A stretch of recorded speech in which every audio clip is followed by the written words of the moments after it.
j'ai vu un plongeur dans le reflet du tournevis de la NASA. J'ai fait des vidéos sur ça, allez les voir. On a vu en gros que l'astronaute en question faisait un truc chelou avec le tournevis, qu'elle pointe du doigt au moment où on voit un plongeur ici apparaître. Bon, au début j'avais vu que ça, mais là pendant toute la soirée, j'ai eu plein de visions. Et j'ai réfléchi, je me suis dit waouh, en fait on peut aller beaucoup plus loin. Et regardez ce que j'ai vu.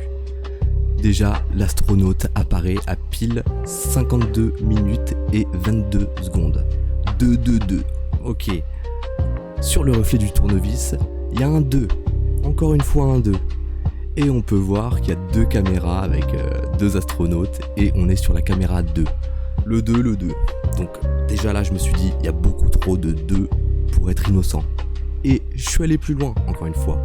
Je suis allé voir qui était cette nana, Laurel O'Hara. Et qu'est-ce que j'apprends ? J'apprends qu'elle vient du groupe d'astronautes 22. Donc la NASA est encore une fois à fond dans le symbolisme, ils en mettent partout. Et on peut aller plus loin dans ce symbolisme.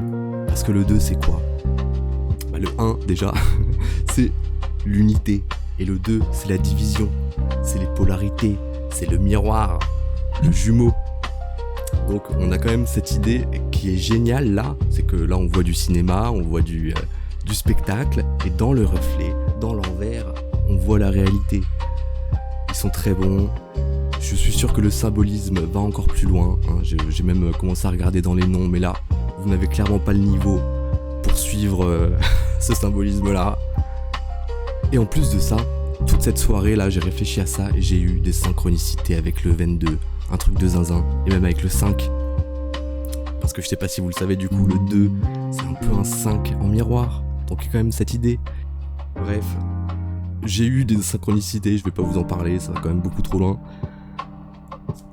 Mais voilà, pour moi c'est acté. Ce petit miroir de tournevis est symbolique, le temps a été mis, les personnes ont été choisies parfaitement. J'en attends pas moins de la NASA.